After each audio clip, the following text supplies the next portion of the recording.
Hey guys, welcome back to Boost Hunter Garage. Today we're gonna get back on the 07 here. If you see my last video where we did the testing to try to figure out what injector was leaking, and we had figured out it was number 6, or at least that's what I believe, due to rail pressure. One thing I didn't mention last time, after you do that testing, you could go take your injectors or that single injector to a shop that does testing to know for sure. I just decided to switch it because I know it has close to 300,000 miles on it, and I have a pretty good feeling that it is the main issue.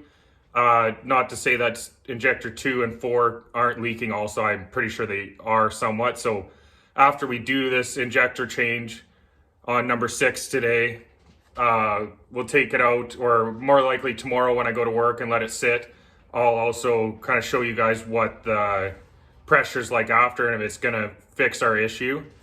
So I just picked up an injector.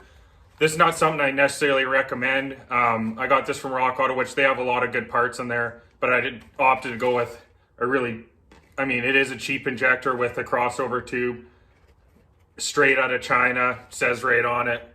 Not necessarily something I recommend, but I do plan on changing all 6 injectors to something bigger, something more quality, like a Dynamite diesel injector is something I'd like to go with, but just didn't have the money right now to do all 6.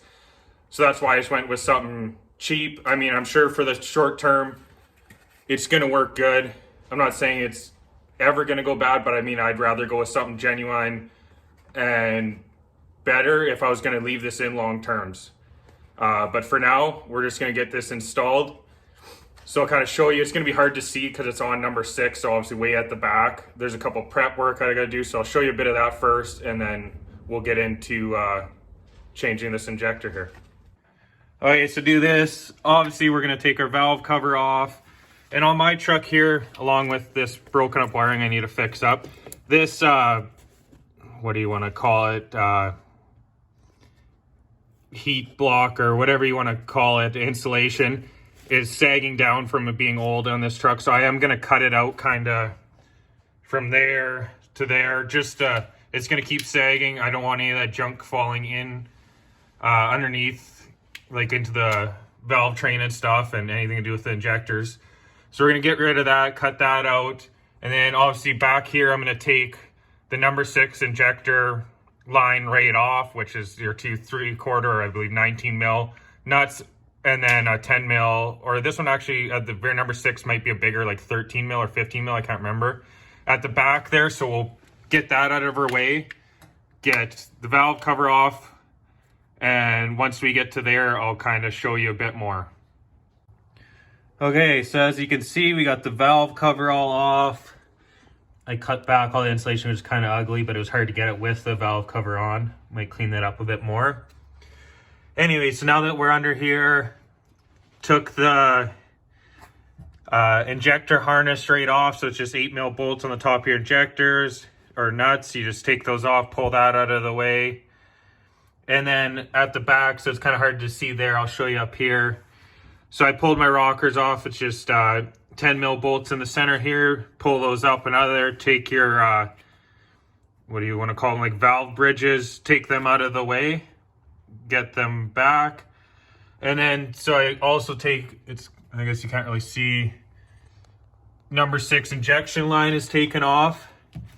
And then now we're just gonna, this is 15/16, I believe, this nut that's here holding the crossover tube in. So I'm gonna take that off back there and pull that out, and then it'll be 2 8 mils on your injector.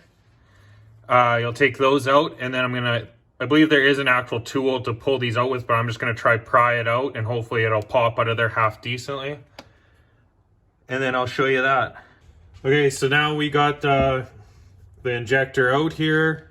I just end up using this, which is meant for interior stuff, but just got under it, grabbed a hold of it, wiggled it, and pried, popped it up, and it came out of there. So, and then also here, obviously you got to pull the crossover tube out first, or you'll never get this out. Because you can see on the side of the injector here, Basically, this is just press fit in there, and that's how it makes its connection and seals up. But we got that out. Anyways, to go back in with, say this is the new injector here, we got it sitting there. You're gonna take your two 8 mils. Obviously this is gonna get pushed back down in there. You'll hear it kind of pop in there. And make sure you got it facing the right way, obviously over going this, the hole here to where it connects to your crossover tube. Obviously you know you gotta be facing the right way. Got this popped in there. Finger tighten these down so that this isn't rocking side to side, so you kind of got it nice and even in there. And then basically there's a little bit of a torque sequence you're gonna do. You're gonna tighten the injector down, obviously doing it evenly on your way down to 11 inch-pounds, so that it kind of seats it down in there. And then just back them off so that they're loose. And then you're gonna pop your crossover tube in. And also I should say before you do that, I would just use a bit of engine oil or something to lubricate these O-rings up before you pop them in, just so that you don't tear them, wreck them, just so you know they seat in there good. But yeah, so you're gonna get this in there, get your crossover, or get the hold down nut on there. But so first, yeah, pop this in here. It's gonna seat. You'll hear it kind of pop into place. Make sure you got this facing up as kind of what holds it in place. Also, it won't go in if you're not set in there right. Get your nut on there, and you're gonna torque this down just to 11 foot-pounds to start. And then you're gonna go back to your injector and tighten this down to 89 inch-pounds, sorry, into there. Same thing, kind of do a little bit each side so it's even. And then you're gonna finally tighten this down to 37 foot-pounds, and you should be set there. And then you can start your reassembly process with everything else, like your injector line, and kind of go back through it. One thing I forgot to mention just before there is you can see the copper sealing washer on the bottom. You got to make sure that comes out of there when you pull it out. If not, you got to fish that out of there, because it will not obviously seal right with that in there. You're not going to get the injector to sit all the way down in there, so definitely make sure you got that out. And we'll go back to and start putting the new ones in. All right, so we got that injector put in there, our torque sequence we went through. Not gonna lie, I couldn't really get my torque wrench on the nut for the crossover tube here, just because it was too tight, so I gave it a good old couple ugga-duggas. Got that in there. Hopefully it's tight enough. We'll check after if it's for a leak, but I'm pretty sure it seemed like it set in there really good. Now we're just gonna go back to putting it back together and put our rockers back in. I'm not 100% sure the torque spec on these. I'll have to look that up, but we'll get that all put back in there, and we'll clean it up a little bit before we put it back, and go back and put the injector harness here that I got sitting off to the side here. We'll get that all put back on, all those little 8 mils tightened back up, and a little closer to getting this done. Okay guys, as you can see in the background here, got it all put back together, and it did fire up. So I'm gonna wait till tomorrow and I'll do a bit of testing and show you guys that. But one thing I wanted to mention, and I always want to be honest and, you know, prove or show that, you know, I don't claim to know anything. And for example, this was my first time doing this, and I had one fairly big screw up on when I was almost done. I was able to kind of rig it up for now, but I wanted to show you, see the little studs here that you tighten your injector harness to. Make sure you're careful when you're tightening those on there, because I got a little just ripping along, excited to be almost done, and I over tightened 2 of them without even knowing. I went to touch them again and it snapped the stud off, which is definitely not a good thing at all.